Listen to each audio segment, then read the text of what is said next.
There are rivalries in music that fade with time, dissolved by age, maturity, and the slow erosion of old wounds. And then there is the story of James Hetfield and Dave Mustaine, a relationship so layered with history, pride, pain, and complicated respect that even decades cannot fully untangle it. At 61 years old, James Hetfield is a different man than the young, fiery musician who helped build Metallica from nothing in the early 1980s. He has survived addiction, personal loss, the crushing weight of global fame, and the kind of internal battles that most people never have to face publicly. And now, with the perspective that only age and hard-won wisdom can bring, he has begun speaking more openly about one of the most emotionally charged chapters of his life: his relationship with Dave Mustaine, the guitarist he helped push out of Metallica, and who spent the next 4 decades building Megadeth into one of the most technically ferocious bands in heavy metal history. To understand what Hetfield is saying today, you first have to understand what was never said for so many years. For the better part of 3 decades, Hetfield maintained an almost disciplined silence when it came to Mustaine. While Mustaine fired off interviews filled with accusations, comparisons, and barely concealed bitterness, Hetfield largely refused to engage. Fans interpreted that silence in different ways. Some saw it as indifference. Others read it as arrogance, the posture of a man whose band had become so successful that he no longer needed to acknowledge the competition. But those who know Hetfield more closely have suggested something entirely different.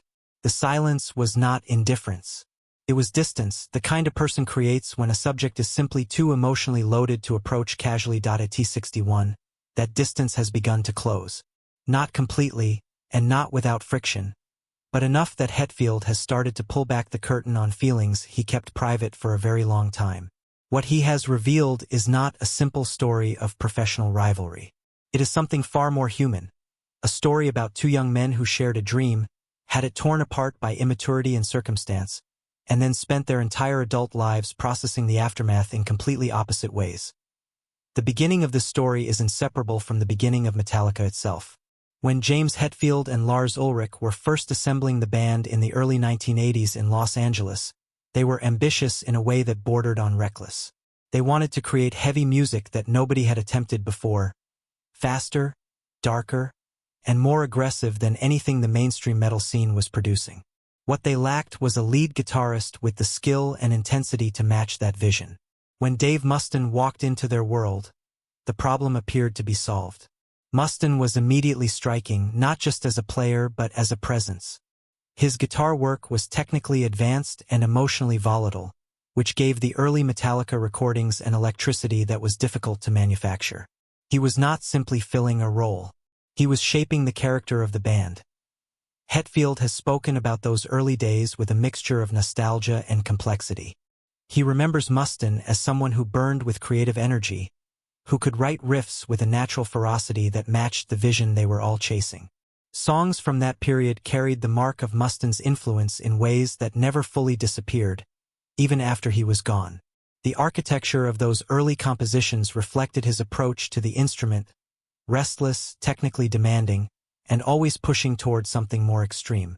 Hetfield has acknowledged this contribution more directly in recent years than he ever did during the height of the rivalry, and that acknowledgement itself represents a significant shift in how he has chosen to engage with this part of his history. But the creative partnership was never clean. From the beginning, there were complications that had nothing to do with music. Mustaine's personal behavior became increasingly difficult for the band to manage.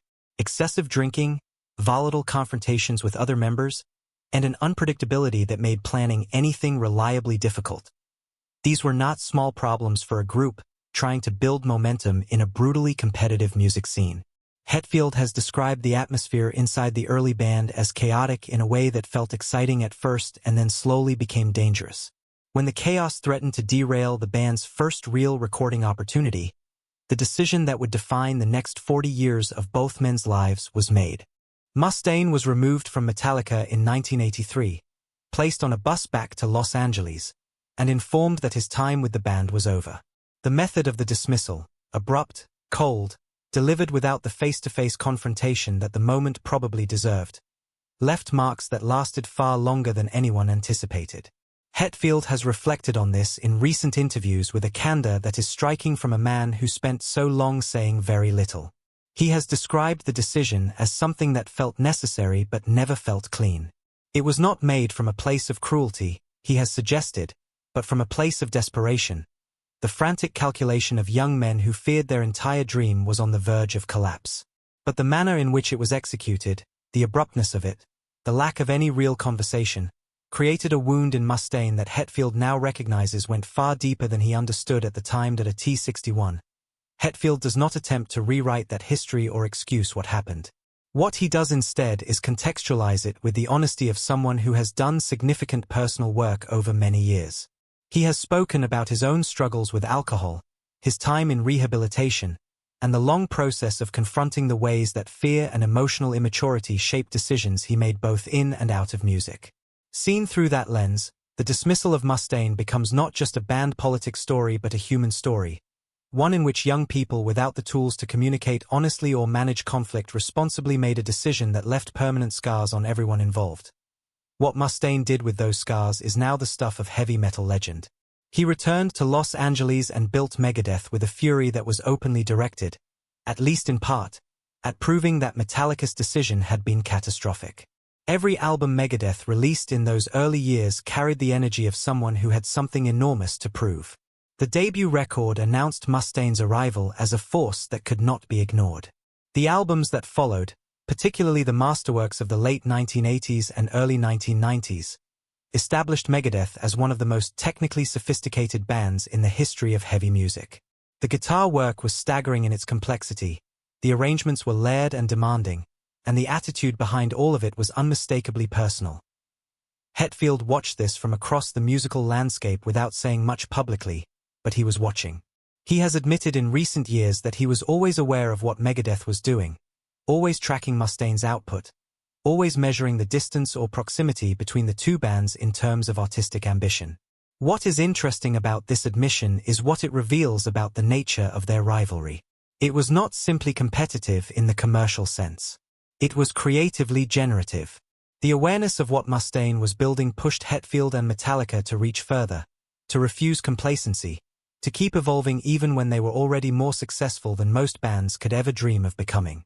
In this sense, the rupture between them, painful and mishandled as it was, may have produced two bodies of work that neither artist would have created without the other. Hetfield has gestured toward this idea carefully, unwilling to romanticize a genuinely painful history but honest enough to acknowledge the strange creative debt that exists between them. He has suggested that competition, even when it comes from a place of hurt, can be a powerful engine. And the decades of music that both Metallica and Megadeth produced in response to each other represents one of the most remarkable examples of that dynamic in rock history. The moment that began to shift the public narrative between the two men came during the filming of a documentary that offered rare access to the inner life of Metallica. For the first time, Mustaine and Hetfield sat across from each other and had a real conversation about what had happened, not through the filtered language of press releases or the combative posturing of magazine interviews, but face to face, with cameras present and defenses at least partially lowered. What emerged from that conversation surprised many people who had spent years watching the rivalry from the outside. Mustaine spoke about pain that had never diminished the way people might expect after decades of success. He talked about feeling erased, not just professionally, but historically. He had contributed to the music that helped launch Metallica, and yet the story that circulated rarely included his name with any generosity. He raised something specific and emotionally direct. In all the years that had passed, he had never received what felt like a genuine acknowledgement from Hetfield for what he had contributed before being let go. Not a formal thank you, not a public recognition, just a simple human acknowledgement that the music he helped write had mattered and that the person he once worked beside remembered that it had mattered. Hetfield's response to this was not defensive. He listened, and then he spoke honestly about what those early years had actually looked like from inside the band. The fear, the immaturity, the absence of any real emotional vocabulary among a group of young men who expressed themselves almost entirely through music and confrontation. He explained that the decision to remove Mustaine had been made out of survival instinct, not calculation or malice. But he also did not pretend that the execution of that decision had been handled with any grace. In admitting this, he offered something that Mustaine had been waiting a very long time to receive, Not a formal apology exactly, but an honest reckoning delivered without excuse to a T61. James Hetfield is no longer in the business of performing emotional unavailability. The personal work he has done over many years, the sobriety, the therapy, the long and difficult process of learning to speak about feelings that he spent most of his life suppressing, has changed the way he engages with subjects that once felt too exposed to approach. His willingness to speak about Mustaine with something resembling genuine vulnerability is one of the clearest signs of that change. He is not delivering polished talking points about a famous rivalry. He is describing something that actually hurt him too, in ways that were different from how it hurt Mustaine, but no less real. He has spoken about what it felt like to carry the weight of a decision that ended a friendship. To have made a choice that was, by any rational measure, probably necessary, and yet to live with the knowledge that it caused lasting damage to another person, someone who had once been, in Hetfield's own words, like a brother. That language is significant. It does not appear in the official mythology of the Metallica Megadeth rivalry, which tends to be framed in terms of competition and musical achievement. But it reflects something closer to the emotional truth of what actually happened between two young musicians who shared something real before everything fell apart. The years since that documented conversation have brought occasional moments of warmth between the two men, set against the persistent backdrop of unresolved tension. When Mustaine revealed publicly that he had been diagnosed with throat cancer, Hetfield reached out privately with words of support. Mustaine spoke about this later with genuine feeling. The message from Hetfield during one of the most frightening periods of his life had meant something real to him. These small moments of human connection, quiet and unannounced, tell a story that is different from the one built from decades of competitive interviews and pointed public remarks. There have also continued to be moments of friction. When Mustaine spoke publicly about the idea of forming a supergroup that would bring together members of Metallica and Megadeth, Hetfield's response was pointed. He suggested that Mustaine's habit of making things public before they were discussed privately was precisely the kind of behavior that had always complicated their relationship.